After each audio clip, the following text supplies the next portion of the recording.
Hi Gary, Phil Beever here from the Wilderness Club. Just want to recap on our lesson today.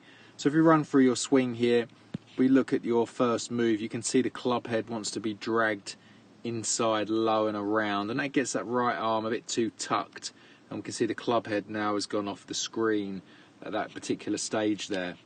For that there, unfortunately, because your hands are so deep, if we draw a line on your hands at this stage through the middle of them, to get to the top, you now have to sort of lift them up into the right position, and because of that sort of lift position like this, like that, you can see now, obviously, if you're lifting up, the first move is going to want to be over the top, and we can see that now the hands are working this way towards the ball, but it's bringing the shaft down extremely steep.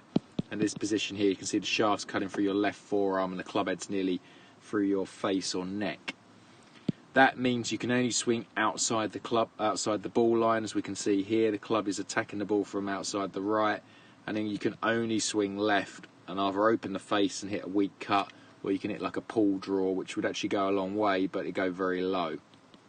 So we wanted to get rid of that, and most of that's really, for me, the cause is that right shoulder. That right shoulder gets a bit busy. That right shoulder really wants to spin too early. You talked a lot about your hips, trying to get them through. I don't want to think about any of that. For me, your hips, and if you turn your hips, your shoulders move with it at the moment, where I just want to get that right shoulder staying back for as long as possible. And then I want to get the butt of the club really feeling that it's going out this direction. Almost 50 yards to the right. If we can get that butt pointing right at the ball, and we're talking a long way right, then you're going to get the plane lines. We did a drill against the wall, which I'm going to send you. But if we look at Charlie Howe here, firstly, you'll see his hands move in. Okay, but his club works up in a nice straight line, so the club hasn't worked behind him as yours has. We can see at that halfway stage.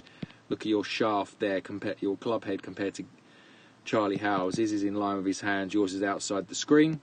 We've left that alone, like I said, Gary. But as he starts down, you'll see here that his club, if we draw a line on the butt of his club to the ball, we'll see that his hands move inside that yellow line, and he's got his shaft cutting through his right forearm, where if we look at Mr. Mulverhill at the top there and we draw a line on his butt to his ball, you'll see your hands go above that line.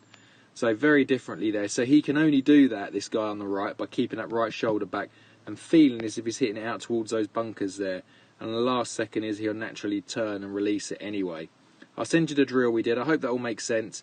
But your feeling really is that you're playing on that squash court. You're really trying to hit it out that direction. Get the butt pointing right, do the wall drill, and we'll see some great results. Thanks, Gary.